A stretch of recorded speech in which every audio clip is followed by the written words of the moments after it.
Standard 9 exploration CBSE की नई book, उसमें से मोशन चैप्टर में से मैं आज आपको 5 क्वेश्चन कराऊंगा पॉज एंड पॉन्डर सेक्शन का। जिसने टेक्स्ट बुक देखी है उसको मालूम है पॉज एंड पॉन्डर मतलब टेक्स्ट बुक में 2-3 पेज में एक्सप्लेन करते हैं, बाद में उसके ऊपर क्वेश्चन आंसर देते हैं बीच बीच में, जिसको पुराने टेक्स्ट बुक में बोलते थे इन टेक्स्ट क्वेश्चन। तो ऐसे 5 इन टेक्स्ट क्वेश्चन आज करने वाले हम। तो पहला क्वेश्चन है, in the example of an athlete running back and fourth on a straight track when will displacement of the athlete will be 0 and find the total distance traveled। अगर आपको यहाँ तक की थियरी आती है तभी आपको न्यूमेरिकल सारे समझ में आएंगे, वरना नहीं आएंगे। तो ये वीडियो देखने से पहले आपको थियरी प्रॉपर करनी है। तो ऐसा डायग्राम दिया है, 4.4 टॉपिक का ये क्वेश्चन है, 4.4 टॉपिक। तो उसमें ऐसा डायग्राम दिया है ऑलरेडी। डायग्राम क्वेश्चन के एक पेज ऊपर दिया है। तो ये डायग्राम क्या है, तो यहाँ से जर्नी शुरुआत हो रही है 0 टाइम में। 4 सेकेंड में वो बंदा यहाँ पे पहुँचता है, 10 सेकेंड में यहाँ पे 100 मीटर पे, फिर he is taking a U turn, और 16 सेकेंड में वो पहुँच जाता है बी के ऊपर, राइट। तो यहाँ पे 0 टाइम पे पोजीशन है 0। 4 सेकेंड के बाद वो पहुँच गया 40 मीटर पे, 10 सेकेंड में वो पहुंच गया 100 मीटर लिखा था वहाँ पे, और 16 सेकेंड में वो पहुंच गया यू टर्न लेके जहाँ पे लिखा था 40 मीटर, राइट। तो आपको टोटल डिस्टेंस पहले फाइंड करना है, तो हम फाइंड कर देते हैं टोटल डिस्टेंस। टोटल डिस्टेंस मतलब O to A, सॉरी पहले वो गया O to B, फिर वो गया O to A, पहले वो जा रहा है O से B ऊपर, फिर वो जा रहा है B to A ऊपर, और अगेन वो आ रहा है A to B। ऐसे लिखा मैंने, O to B, B to A, A to B।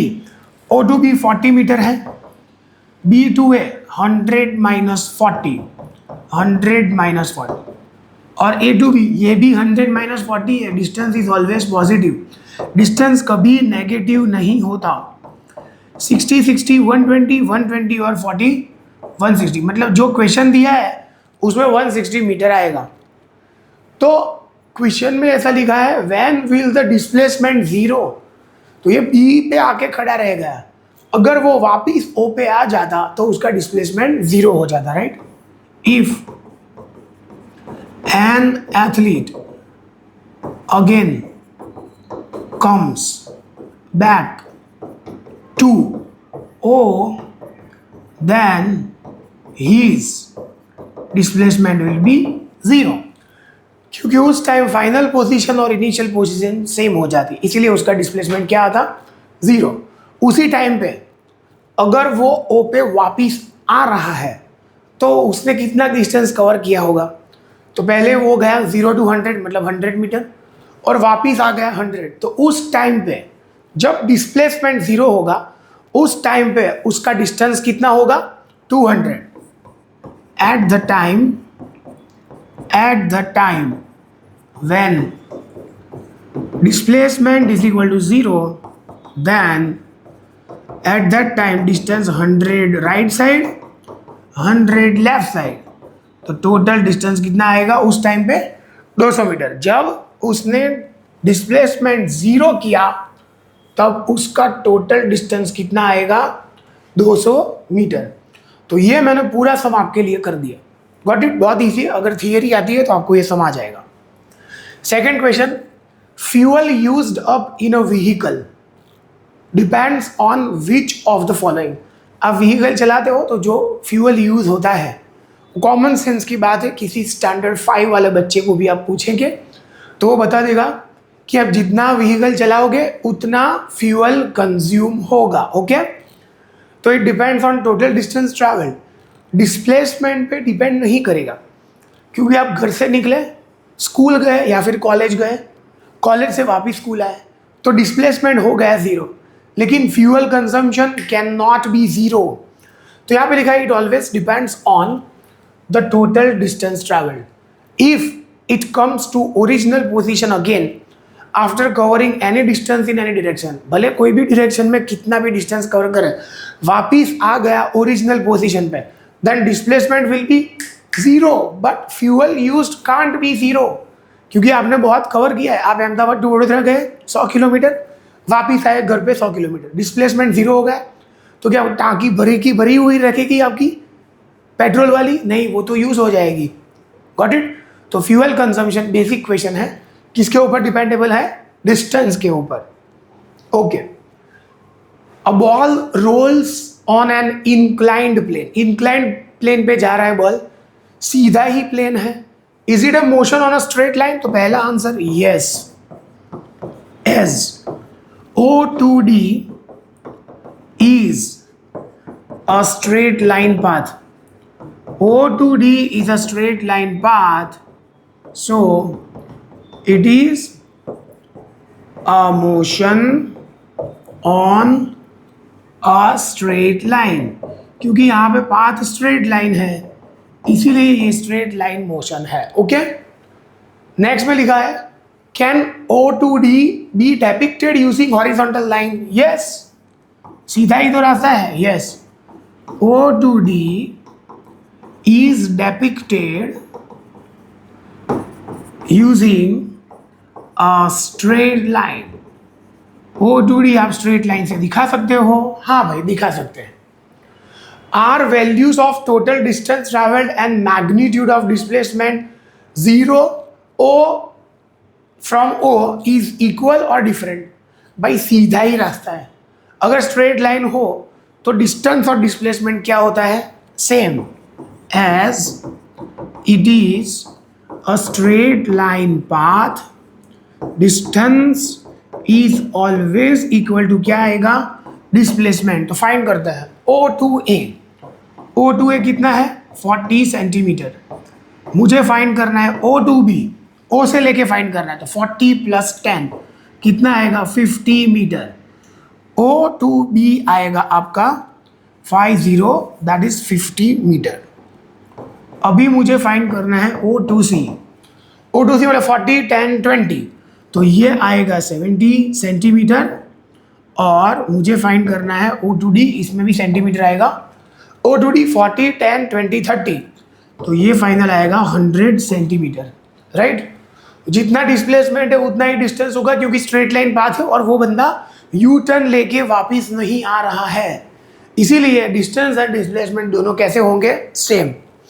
Okay. तो ये हो गया हमारा third question. Now fourth question. उसके लिए आपको नॉर्थ, साउथ, ईस्ट, वेस्ट आना चाहिए. तो ये नॉर्थ है, ये साउथ है, ये ईस्ट है, ये वेस्ट है. During a family trip you drive 200 kilometre north. 3 घंटे में आप 200 किलोमीटर नॉर्थ गए और फिर वापस आ गए. आफ्टरवर्ड्स 200 किलोमीटर आप आए साउथ में, 2 घंटे में आ गए. जहाँ से निकले थे वहाँ पे वापस आ गए, ऐसा घूम के वापस आ गए वहाँ पे ही. तो फाइंड एवरेज स्पीड. तो डिस्टेंस कितना आएगा?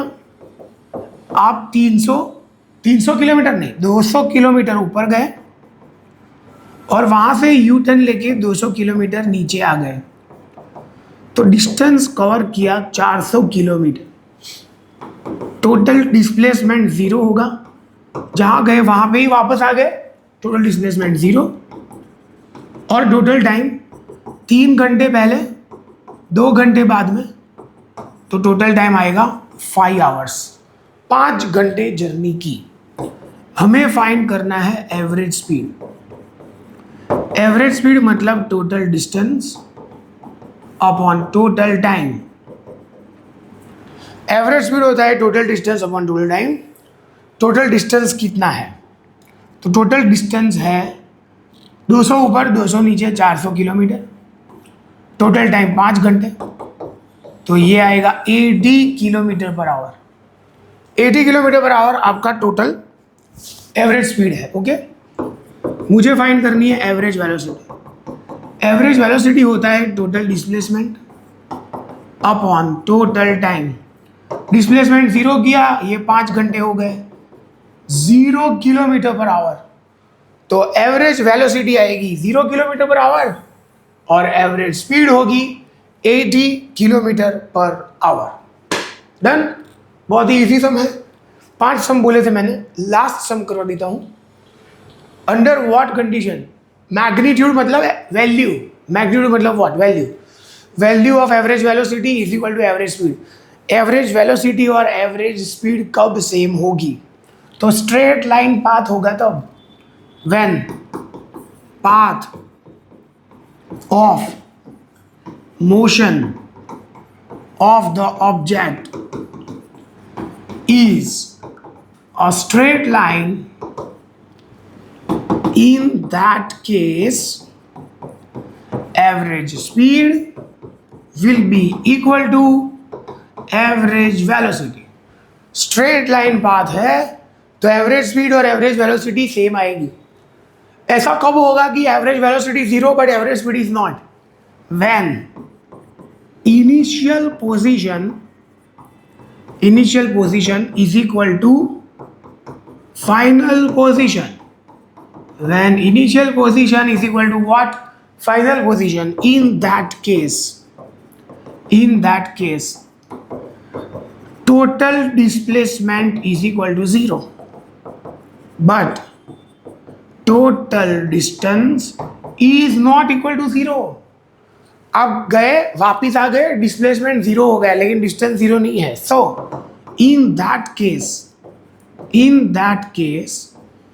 एवरेज वेलोसिटी 0 हो जाएगी लेकिन एवरेज स्पीड 0 नहीं होगी। हो गया सम? आराम से देखो, एक बार 2 बार वीडियो, सारे क्वेश्चन आपको समझ में आ जाएंगे। पॉज एंड पॉन्डर के 5 क्वेश्चन मैंने करवा दिए। एक नया वीडियो लेके आऊंगा, नए पॉज एंड पॉन्डर एक्सरसाइज। तब तक के लिए bye, take care, like share and subscribe to my YouTube channel. Thank you.